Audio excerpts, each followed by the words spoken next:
High বন্ধুরা, কেমন আছো? আশা করি তোমরা সবাই ভালো আছো। আপাতত আমি আছি আমার ফার্মের সামনে, কবুতর ফার্ম। তো তোমরা সবাই ভিডিওটা দেখে ভালো লাগলে আমার কবুতর লাভার চ্যানেলটিকে সাবস্ক্রাইবার করে আমার পাশে থাকবে। আর আমি কবুতর দেখাচ্ছি, তোমরা দেখতে থাকো। আমি দেখাবো সিরাজি কবুতর। আমার কবুতর ছিল এক জোড়া, সেটা একটা চোখের প্রবলেম দেখা দিচ্ছে। তো চলো তোমাদেরকে দেখিয়ে দিই চোখের সমস্যা কের জন্য হচ্ছে। এটা হলো মেল,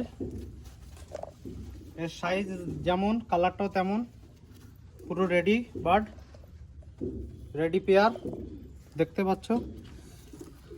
তো এর সাইজ, ডিম পাড়বে 1 মাসের ভিতরে, ডিম দিয়ে দেবে, কোনো অসুবিধা নেই। আর মেলটা আছে, এদের চোখের কোনো সমস্যা নেই আপাতত। মেলের কোনো সমস্যা নেই, ফিমেলটার কোনো সমস্যা। ছেড়ে দিলাম। এটা হলো ফিমেল। এই ফিমেলটার চোখে একটু সমস্যা ছিল, আপাতত ইনশাল্লাহ ঠিকই আছে। লবণ পানি দিয়ে কলুকুচি করে চোখে দিয়েছিলাম। এর চোখটা আপাতত ঠিকই আছে, এর চোখটা কোনো প্রবলেম নেই ইনশাল্লাহ, এখন রেডি বর্তমান।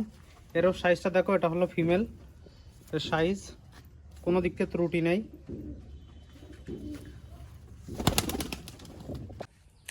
তো আশা করি আমার ভিডিওটা দেখে আপনাদের কি মতামত সেটা কমেন্ট বক্সে অবশ্যই জানাবে। আর অবশ্যই আমার চ্যানেলটিকে সাবস্ক্রাইবার করে আমার পাশে থাকবে।